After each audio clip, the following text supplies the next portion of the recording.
मैं समझ सकता हूं अभी जो नारे लगा रहे हैं उनको ना सहकार में इंटरेस्ट है, ना सहकारिता में इंटरेस्ट, ना दलितों में इंटरेस्ट है, ना महिलाओं के कल्याण में इंटरेस्ट है। तो उनके नारे लगाना बहुत स्वाभाविक है। मगर मैं फिर से कहना चाहता हूं, मैंने आज दोनों सदन के विपक्ष के नेता को पत्र लिखा है कि कितनी भी लंबी चर्चा के लिए मैं तैयार हूं। सरकार को कोई डर नहीं है। चर्चा जिसको करनी है मणिपुर पर, वो चर्चा करने आए। हमें कुछ छुपाना नहीं है। हमने दोनों विपक्ष के नेताओं को मैंने आज पत्र लिखा है। मैं कहता हूं कि जनता आपको देख रही है, चुनाव में जाना है, जनता के खौफ को ध्यान में रखे और मणिपुर जैसे संवेदनशील इश्यू पर चर्चा के लिए उचित माहौल सदन में बनाइए, ऐसी मेरी विनंती है। आपका धन्यवाद। माननीय अध्यक्ष जी,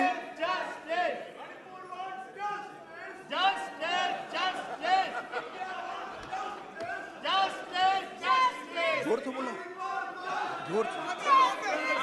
माननीय अध्यक्ष जी, मैं आपके माध्यम से समग्र देश को कहना चाहता हूं कि मोदी जी ने इस देश के 60 करोड़ गरीबों को इस 9 साल में गरीबी से मुक्त करने का बहुत बड़ा यज्ञ शुरू किया है। ये कांग्रेस पार्टी का नारा था, गरीबी हटाओ। उन्होंने गरीबी नहीं हटाई, गरीब को हटाने का काम। गरीबी हटाने का काम इस देश के प्रधानमंत्री नरेंद्र मोदी जी। नरेंद्र मोदी जी ने इस देश के गरीब को बैंक अकाउंट देकर अर्थतंत्र के साथ जोड़ा। नरेंद्र मोदी जी ने हर गरीब को गैस देकर महिलाओं को धुएं से बचाया। मोदी जी ने हर गरीब को शौचालय देकर महिलाओं का सम्मान किया। मोदी जी ने हर गरीब के घर में बिजली पहुंचाकर उसको उजाला देने का काम किया। मोदी जी ने हर गरीब को 5 लाख तक की स्वास्थ्य की सुविधाएं फ्री ऑफ कॉस्ट कर दी। मोदी जी ने हर गरीब को प्रति माह 5 किलो प्रति व्यक्ति अनाज फ्री ऑफ कॉस्ट देकर उसको कल क्या खाना है इसकी चिंता से मुक्त कर दिया। मोदी जी ने वजीफा बढ़ाकर बच्चों को शिक्षा की व्यवस्था की और गांव के अंदर सारी सुविधाएं खड़ी। अब जरूरत है उसको रोजगारी देने। माननीय अध्यक्ष जी, जिसके पास पूंजी नहीं है उसको रोजगारी कैसे मिलेगी? उसको रोजगारी मिलने का एकमात्र जरिया है किसानी और कोऑपरेटिव मूवमेंट। और किसानी और कोऑपरेटिव मूवमेंट को ज्यादा स्ट्रेंथी करने के लिए नरेंद्र मोदी जी ने ये सहकारिता आंदोलन की मजबूती के लिए सहकारिता मंत्रालय बना है। माननीय अध्यक्ष जी, आज मैं जो बिल लेकर इस सदन के सामने उपस्थित हुआ हूं, इस बिल के बारे में अब मैं बात करना शुरू कर रहा हूं। माननीय अध्यक्ष जी, हमारे राज्य में, देश में एक बहुराज्य सहकारी कोऑपरेटिव सोसाइटी एक केंद्र का विषय है। माननीय अध्यक्ष जी, हमारे देश में एक बहुराज्य सहकारी समिति केंद्र का विषय है। माननीय अध्यक्ष जी, सालों से 97वां संविधान संशोधन अटल जी कर गए थे, मगर किसी ने 97वें संशोधन को लागू नहीं किया। नरेंद्र मोदी जी ये मल्टी स्टेट कोऑपरेटिव सोसाइटी में पारदर्शिता, जवाबदेही और उसका मुनाफा बढ़े, इसलिए ये बिल को पारित किया है कैबिनेट में, जो आज मैं इस सदन के सामने लेकर आया। माननीय अध्यक्ष जी, जो सहकारी मल्टी स्टेट कोऑपरेटिव सोसाइटी विधेयक लेकर मैं आया हूं, इसकी धारा 45A से L वो निर्वाचन सुधारों के लिए। माननीय अध्यक्ष जी, हमारे यहाँ अक्सर फरियादें होती थी कि सहकारिता में राजनीति हस्तक्षेप होता है। सरकार किसी भी दल की हो, मगर राजनीतिक हस्तक्षेप की फरियादें होती थी।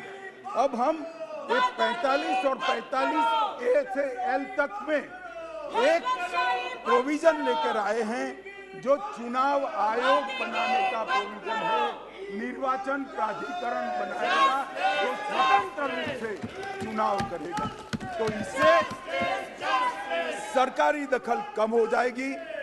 निर्वाचन प्राधिकरण के सभापति की जो शक्तियां हैं वो लगभग चुनाव आयुक्त के समकक्ष कर दी गई है, इससे सरकार का दखल नहीं रहेगा।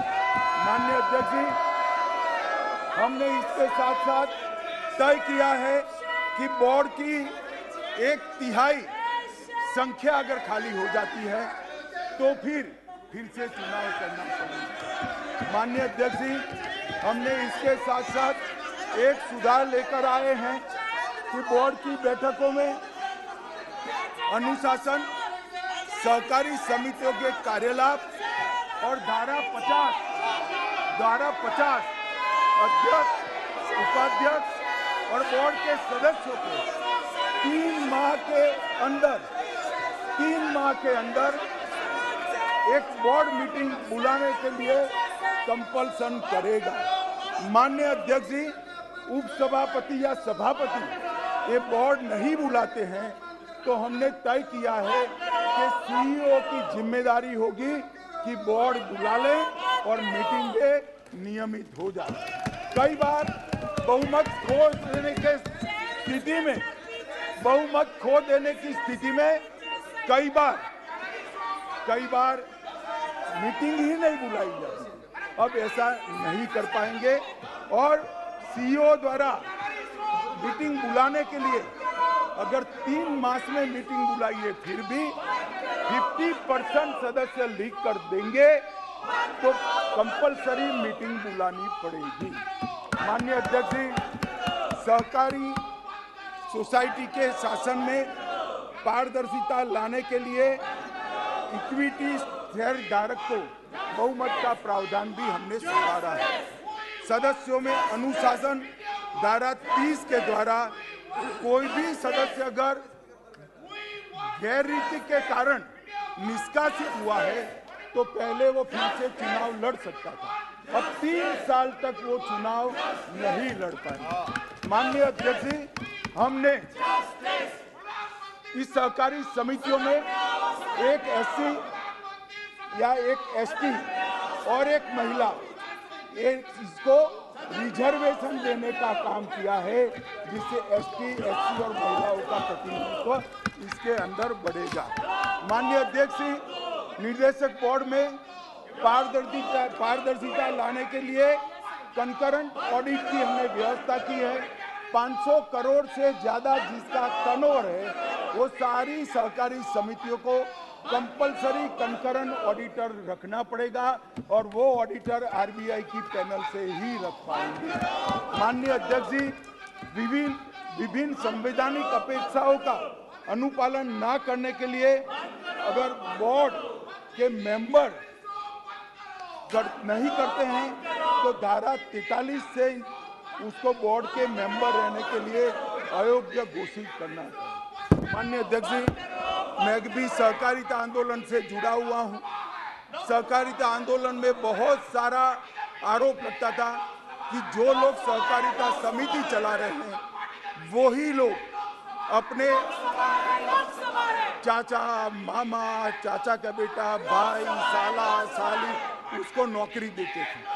अब हमने तय किया है कि कर्मचारियों की भर्ती की प्रक्रिया में किसी भी ब्लड रिलेशन नहीं, डिस्टेंस रिलेटिव को नौकरी नहीं दी जा पाएगी। माननीय अध्यक्ष जी, हमने संपरीक्षण और सदाचार और यौन उत्पीड़न के लिए एक कमेटी बनाने का भी प्रावधान किया है। हमने सूचना के अधिकार को भी इसके अंदर शामिल किया है, जिससे सूचना अधिकारी की अपॉइंटमेंट होगी। माननीय अध्यक्ष जी, धारा 72(3)A में हमने रिजर्व बैंक के रेगुलर पैनल से ही सादा ऑडिटर और कंकरन ऑडिटर को रखने का प्रावधान किया है। माननीय अध्यक्ष जी, हमने पूंजी बढ़ाने के लिए भी कई सारे उपाय किए हैं। माननीय अध्यक्ष जी, मुझे पूरा भरोसा है कि बिल ये सदन के पारित करने के साथ ही देश के सहकारिता आंदोलन में एक नए युग की शुरुआत होगी और बहुत बड़ा परिवर्तन आने वाले दिनों में होगा। मैं समझ सकता हूं, अभी जो नारे लगा रहे हैं उनको ना सहकार में इंटरेस्ट है, ना सहकारिता में इंटरेस्ट, ना दलितों में इंटरेस्ट है, ना महिलाओं के कल्याण में इंटरेस्ट है। तो उनके नारे लगाना बहुत स्वाभाविक है।